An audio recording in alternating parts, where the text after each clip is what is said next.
Hi Donna, these are some basic Pilates exercises to get you started. The first one is going to be a shoulder bridge. So you'll lie down onto your back and your feet should be about 12 inches away from your tail and about 1 fist width apart, as well as the width of your knees being about 1 fist width apart. So you can lie either palm up or palm down. And then what I want you to do is allow the pelvis to gently tip back. You're going to use your abdominal muscles to do that, and then just roll up gently. Think about reaching your knees long over your second toe. Try to get your knee, your hip, and your armpit in the same line. And then you're going to roll down from the ribs. Ow, an ant bit me. The lower back, and then your tail. Okay, so it's a nice, gentle, wave-like movement. And you can repeat that 10 times, about 3 sets. So what you want to avoid is this jamming of the tailbone or this really deep crunch. It's more of a very fluid movement up and then a nice steady fluid movement down. The second exercise that I want you to try is called a pelvic clock.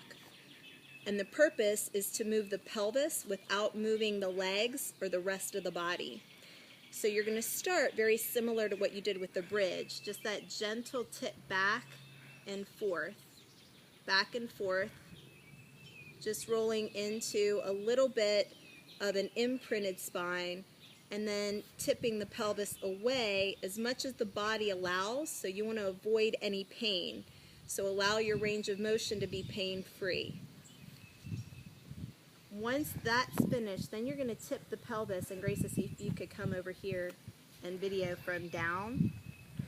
You're going to tip the pelvis from side to side, okay?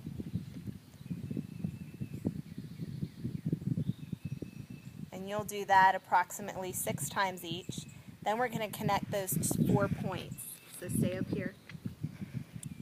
You're going to gently rock the pelvis back, tip it to one side, in between your legs, to the other side and around, until you're making sweet little circles with your pelvis. Keeping your belly button just gently drawing away from your pants, and then you can reverse that movement. Now, what you want to avoid is this, where the legs are moving with you. You want to be able to control the movement of the pelvis without the movement of the legs. Okay? The next exercise is called dead bug. So you want to keep the hips perfectly still. You're going to take a breath in to lengthen the body. Think about reaching the crown of the head away from your sits bones.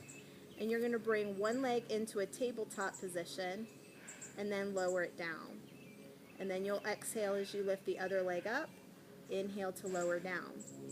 So the purpose of this exercise is exactly the opposite. We're keeping the pelvis still now while we're moving the legs. So you want to keep equal weight across the right and left side of your pelvis while the legs move.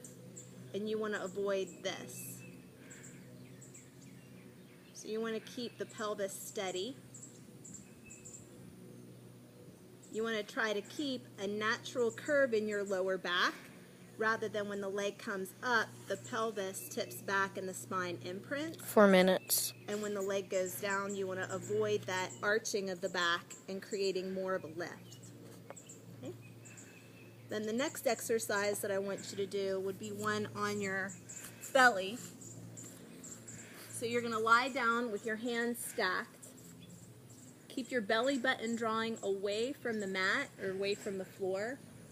And you're going to turn your toes under and you're going to reach your heels away from you. Allow your head to rest on top of your hands.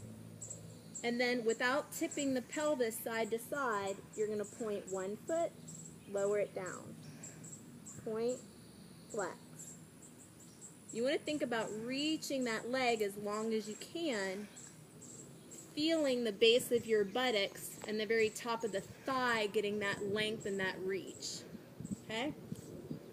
Then from there you can sit back into a little child's pose.